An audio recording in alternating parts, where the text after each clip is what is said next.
મારો ભાઈ 17 વર્ષનો યુવાન છોકરો હતો। તે મારાથી ઉંમરમાં મોટો અને ખૂબ જ સુંદર હતો। હું પણ એક સુંદર છોકરી હતી। ભાઈ ઘણીવાર બહાનું કરીને મારી નજીક આવવાનો પ્રયાસ કરતો હતો। હું જાણતી હતી કે મારી પાસેથી એ જ વસ્તુ માંગે છે, પણ હું ખૂબ જ ડરતી હતી। એક દિવસ અમને ફરિયાદ કરી તેણે કહ્યું કે તે તારો ભાઈ જો તને નહીં કહેતો તો તે કોને કહેશે? આમ પણ તે ખૂબ જ પ્રેમ કરે છે।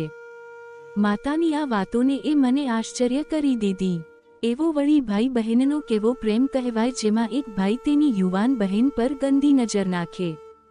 તે દિવસે હું ઘરે એકલી હતી જ્યારે ભાઈએ મને મનાવવાનો પ્રયાસ શરૂ કર્યો। હું પણ જાણે લાંબા સમયથી રોકાયેલી હતી। હું મારી ભાવનાઓને નિર્ણય કરી શકતી ન હતી। એટલે મેં ભાઈને કહ્યું, ભાઈ તમે જે કામ કરો જેવી રીતે કરો, મને કોઈ સમસ્યા નથી।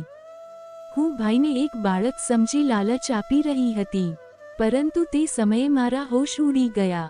હું 16 વર્ષની યુવાન છોકરી છું। મારી માતા મારી સામે દુલ્હન બનીને બેઠી હતી અને હું મારી માતાને આચાર્ય થકી જોઈ રહી હતી। હું એટલી નાની ન હતી કે હું સમજી ન શકું કે મારી માતા બીજા લગ્ન કરી રહી છે, પરંતુ એટલે મોટી પણ ન હતી કે મારા માટે પિતા તરીકે હું કોઈ બીજાને સ્વીકારી શકું। પરંતુ મારી મુશ્કેલી ત્યારે વધી જાય છે જ્યારે મને સોતેલા પિતાની સાથે સોતેલો ભાઈ પણ મળે છે।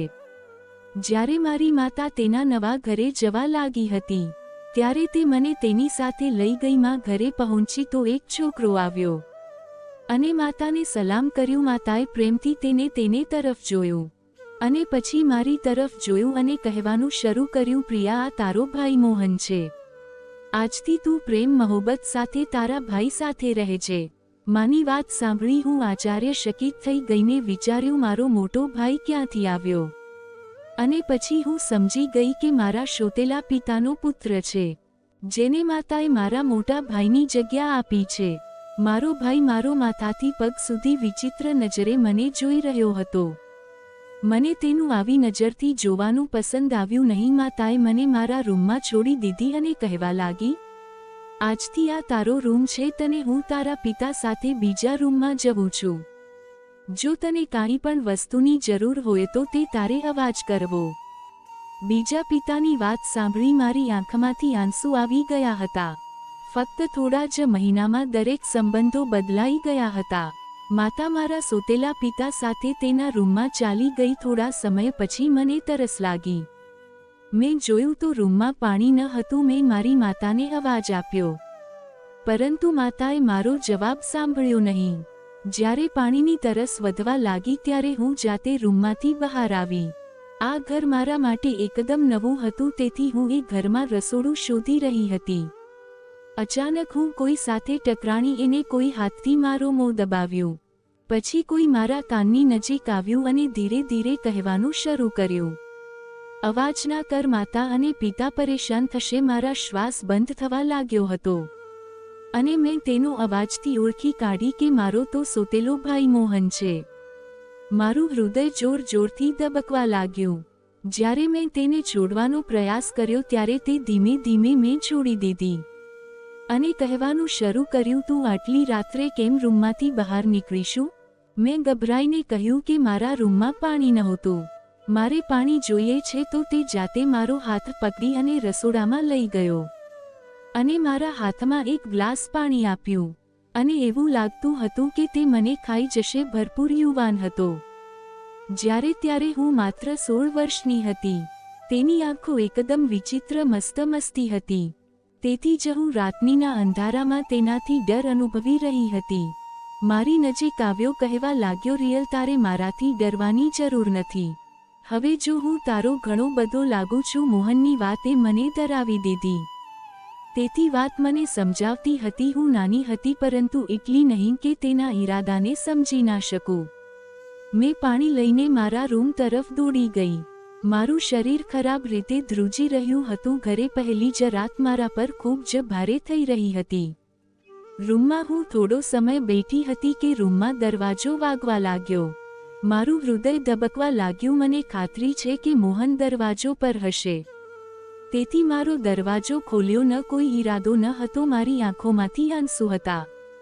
પણ ત્યારે મેં મારી માતાનો અવાજ સાંભળ્યો. તેણે મારું નામ લીધું અને કહ્યું, પ્રિય, દરવાજો ખોલ. મેં ઝડપથી દરવાજો ખોલ્યો. માતાએ મને છાતી પર લગાવી અને થપકો આપ્યો. પૂછવાનું શરૂ કર્યું, કેમ આટલો સમય લીધો? મેં મારી માતાને કહ્યું કે હું ડરી ગઈ હતી.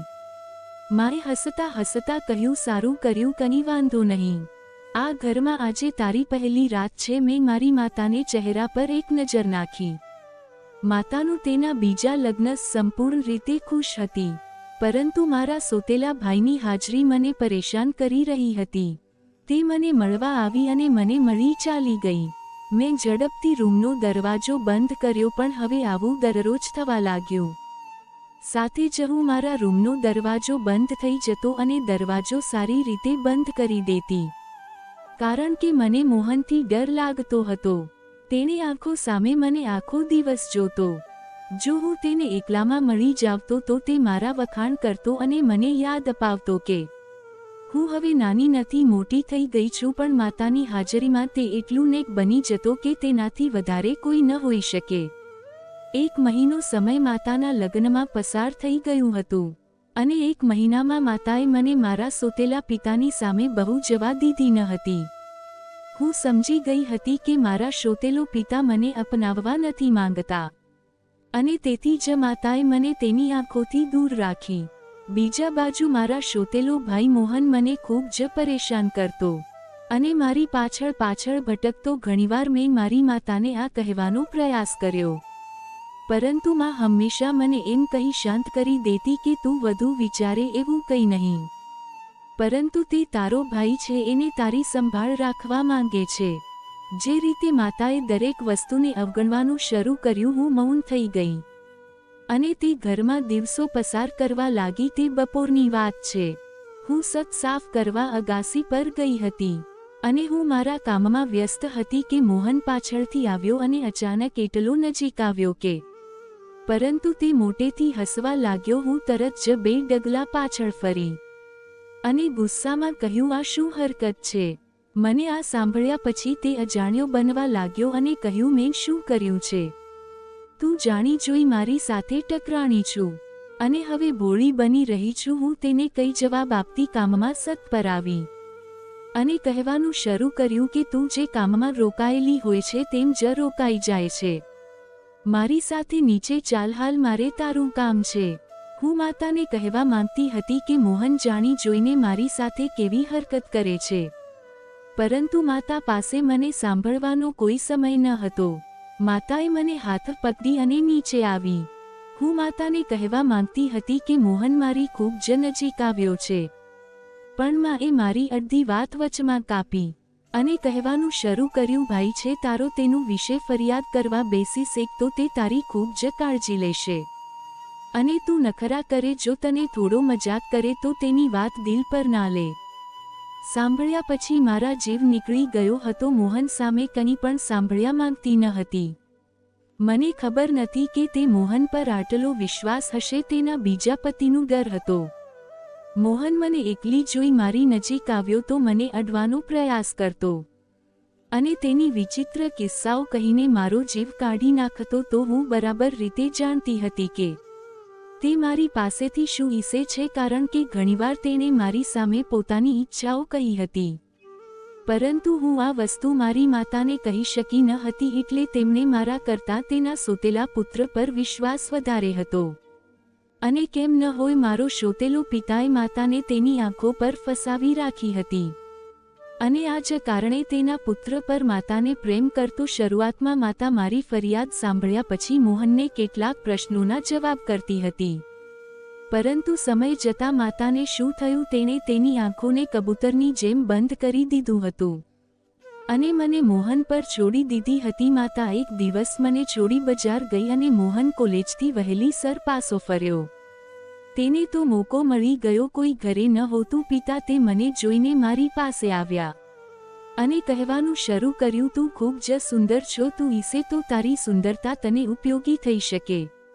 જો માની લે, આમ પણ કેટલા દિવસ મને નખરા દેખાડીશ. મોહનની વાતો સમજતી હતી, તેથી મેં ગુસ્સોથી કહ્યું, તમે મારા ભાઈસો, મારી સાથે આવી વાત ન કરો. તે મારી નજીક હસતો આવ્યો અને કહ્યું, હું તારો ભાઈ છું, પરંતુ શોતેલો મોહોને તેની આંગળીથી મારા વાળની એક લટકાન પાછળ કરીને તો મારું હૃદય મોટેથી ધબકતું હતું. તે એટલો નજીક આવ્યો હતો કેમ મારા માટે શ્વાસ લેવાનું મુશ્કેલ બન્યું. ત્યારે ઘરનો દરવાજો વાગ્યો હતો અને મને ખબર પડી કે માતા પાછી આવી ગઈ છે. મારા જીવમાં જીવ આવ્યો અને મોહન તરત જ તેના રૂમમાં ગયો. મેં દોડી અને દરવાજો ખોલ્યો અને મારી માતાના ગળે લાગી ગઈ અને મારા ગભરાઈ ગયેલ તેને કહ્યું કે બજારમાં થોડો સમય માટે શું ચાલી ગઈ તું ડરવા લાગી. રડતા માતાને કહ્યું, મને છોડીને જો હું ડરી જાઉં છું. મને સાંભળ્યા પછી માએ ઘણી વાતો સંભળાવી અને કહ્યું, તું જુવાન તો થઈ રહી છે, પણ સાથે સાથે ડરપોક બની રહી છું. હું ક્યાં તને જંગલમાં એકલી છોડી ગઈ હતી?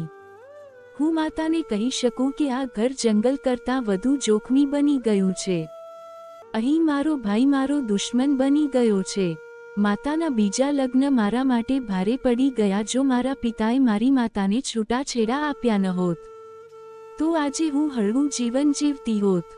પરંતુ મારા પિતાને તેની દયા છે માથે સમય ન હતો. પિતાએ માતાને ફક્તમાં છૂટાછેડા આપી માને બદલે મારું જીવન પણ બરબાદ કરી દીધું હતું. મારા પિતા જેવા પિતા હતા, તે મારી સંભાળ લેતા હતા. માતાના આ બીજા લગ્નના 2 મહિનાનો સમય પસાર થઈ ગયો હતો અને મારા સોતેલા પિતાએ મને એકવાર પણ પ્રેમથી જોઈ ન હતી. પરંતુ એવું લાગતું હતું કે જાણે તેઓ આ ઘરમાં મારું હોવું સહન નથી. જ્યારે પણ તે મને માતાની આસપાસ જોતા અથવા માતાની મારી નજીક જોતા, ત્યારે તરત જ માતાને બોલાવતા અને તેના સાથે રૂમમાં લઈ જતા. તેથી તેની હાજરીમાં હું એને માં ખુલ્લેઆમ વાતો કરી શકતા નહીં. મને ખબર હતી કે તે મારાથી શું ડર હતો. તો મોહન માતાને વધુ પ્રેમ આપી રાખતો હતો અને સોતેલા પિતાનું વર્તન મને તેનાથી દૂર કરી રહ્યું હતું. અને તેની હાજરીમાં મેં જાણે મારી માતાથી દૂર રહેવાનું શરૂ કર્યું. આ ઘરમાં દરેક દિવસ કાઢવો મારા માટે મુશ્કેલ હતો અને મને લાગતું હતું કે મારે અહીંયાથી ભાગી જવું જોઈએ અને ફરી ક્યારે આવવું ન જોઈએ, પરંતુ તે કરવાની મને હિંમત ન હતી. એક સાંજે મોહન થેલી લઈ છત પર આવ્યો અને હું કપડાં ધોઈ અને દોરડા પર સૂકવતી હતી. તે મારી નજીક આવ્યો અને કહેવાનું શરૂ કર્યું, હું આ કપડાં તારા માટે લાવ્યો છું. આ તારા સુંદર સફેદ બોડી પર સરસ દેખાશે. તું તેને પહેરીને મારી ઈચ્છા પૂરી કરી દેજે અને મને કેટલો પરેશાન કરીશ. રોજની રોજ સાંભળ્યા પછી મારો જીવ નીકળી ગયો. તેણે બળજબરીથી મારા હાથમાં બેગ મૂકી અને કહેવા લાગ્યો, રાત્રે હું તારી રાહ જોઈશ. આ કહીને ને તે નીચે ચાલ્યો ગયો, પરંતુ મારા હાથ પર ધ્રુજવા લાગ્યા. હું ક્યાંથી ભાગી મારા રૂમમાં આવી અને બેગ ખોલી તો મારા હોશ ઉડી ગયા. મેં તે કપડાને ઝડપથી અલમારીમાં બંધ કરી દીધા જેથી માની નજર તેના પર પડે નહીં. આખો દિવસ હું બહાર ન નીકળી અને સાંજે એ ડરથી દરવાજો બંધ કરી દીધો. મારી માતાએ મને ખાવા બોલાવી, પરંતુ મેં ના પાડી. તે દિવસથી મોહન જ્યારે પણ ઘરે હોત તો ત્યારે હું મારા રૂમમાંથી બહાર આવતી ન હતી, કારણ કે હું તેના મકસદને સારી રીતે જાણતી હતી. પરંતુ મને શું ખબર હતી કે હું તેને લાંબા સમય સુધી ટાળી શકીશ નહીં. એક રાત્રે માતા અને પિતા બંને લગ્નમાં ગયા હતા અને મોહન પણ તેના મિત્રો સાથે બહાર ગયો હતો. તેથી હું ખૂબ જ શાંતિથી કામ કરતી હતી. મને થયું આજે મને કોઈ પરેશાન નહીં કરે, પરંતુ આ મારી ગેરસમજ સાબિત થઈ. અડધો કલાક પછી જ્યારે હું સોડામાંથી બહાર આવી ત્યારે મેં તેને જોયો કે મોહન મારા પલંગ પર સૂતો હતો. મને જોતાની સાથે જ ચહેરા પર સ્મિત આવી ગયું, જેથી મારા ચહેરા પર સ્મિત થઈ ગઈ હતી અને મને તેનું સ્મિત અને તેનું પાછળનું કારણ ખબર હતું. માતા પણ ઘરે નહીં આવી. આ પરિસ્થિતિમાં તેનું મારા રૂમમાં હોવાનું પરેશાનીની વાત હતી. મેં મોહનને કહ્યું, માતાની ગેરહાજરીમાં તમારું મારા રૂમમાં આવવાનું યોગ્ય નથી. આ બધી વસ્તુઓ તેના માટે નકામી છે, પરંતુ મારા થોડા પ્રયાસ કરી રહી હતી. મોહન હસ્યો અને મારી તરફ જોયું અને કહેવાનું શરૂ કર્યું, મેં તેમને આવા સુંદર કપડાં આપ્યા છે અને હું આશા રાખું છું કે તમે મને તે પહેરીને બતાવશો, પરંતુ તે મારી ભેટની કદર નથી અને એવી પણ મેં શું માંગ્યું છે જો તું ગુસ્સો થાય છે? અત્યારે ઘરમાં કોઈ નહીં, ઝડપથી મને તે કપડાં પહેરી બતાવ. મોહનને સાંભળ્યા પછી મારા જીવ નીકળી ગયો, કારણ કે તે મારી પાસેથી શું ઈચ્છે છે તે હું ખૂબ જ સારી રીતે જાણતી હતી, પણ શું આ કામ કરી શકતી ન હતી. મેં ઝડપથી અલમારીમાંથી એક ડ્રેસ લીધો અને તેને મોહનની સામે મૂક્યો અને કહ્યું કે તમને લાગે છે કે હું આવા કપડાં પહેરી? મેં આજ સુધી આવા કપડાં ક્યારે પહેર્યા નથી. મોહને એક કાગળ ખોલ્યો અને ડ્રેસ બહાર કાઢ્યો અને તેને મારી સામે ફેલાવ્યો અને કહેવાનું શરૂ કર્યું, શું વાંધો છે? તે કેટલા સુંદર છે. જેવી મારી નજર ડ્રેસ પર પડી, ખુશરમથી પાણી પાણી થઈ ગઈ. મેં તેને કહ્યું, તમને શરમ નથી? હું તમારી બહેન છું અને તમે મને આવા કપડાં જોવા માંગો છો? તે પછી મોહને જે કહ્યું તે સાંભળી પછી મને થયું જમીન ફાટી જાય અને મારે તે સમય જવું જોઈએ. મેં સખત રીતે કહ્યું, હવે ઊભા થઈ જાવ અને મારા રૂમમાંથી બહાર નીકળી, કારણ કે હું આ ગંદકીથી વધુ સહન નહીં કરી શકું. મોહનને મારો હાથ ખેંચી પકડ્યો અને કહેવાનું શરૂ કર્યું, ખૂબ જ સીધી અને શરીફ છોકરી બનવાની જરૂર નથી. હું તમને ખૂબ જ સારી રીતે જાણું છું કે તમારે જેવી છોકરી યુવાને શું પસંદ છે. તમારી માતાને જુઓ, મારા પિતા તેની જાળમાં કેવી રીતે ફસાવી અને લગ્ન કર્યા. મોહનના મોંમાંથી માતા વિશે આવી વસ્તુ સાંભળીને મને અશ્વાસ થયો, કારણ કે તે માતાની સામે ખૂબ જ સારું અને વફાદાર બનતો હતો. પરંતુ હું કલ્પના પણ કરી શકતી ન હતી કે મારી માતા વિશે આવા ગંદા વિચારો રાખ્યા હશે. મોહને રાતે જ મારી સામે પોતાના હેતુ રાખી અને કહ્યું કે જો મેં તને વાત ન માની તો તે તેના પિતા સામે જમીન કરશે અને મને અને માને ઘરની બહાર કાઢી મૂકશે. હું પણ માનું ઘર બચાવવા માંગતી હતી. મેં તે ડ્રેસ ઉપાડ્યો અને બાથરૂમમાં જવા લાગી. તે કપડાં બહુ ટૂંકા હતા. મોહનની કહ્યું, પ્રિયા, હું તને એટલો પ્રેમ આપીશ કે તું કાલે પોતે જાતે મારી પાસે આવીશ અને કોઈને ખબર પણ નહીં પડે. ધીમે ધીમે તે મારી નજીક આવ્યો અને ભાઈને પણ મારો માની લીધો. તો મિત્રો, તમારું આ સ્ટોરી વિશે શું કહેવું છે તે કોમેન્ટમાં એકવાર જરૂરથી જણાવજો અને જો નવા હોય તો ચેનલને સબસ્ક્રાઇબ કરવાનું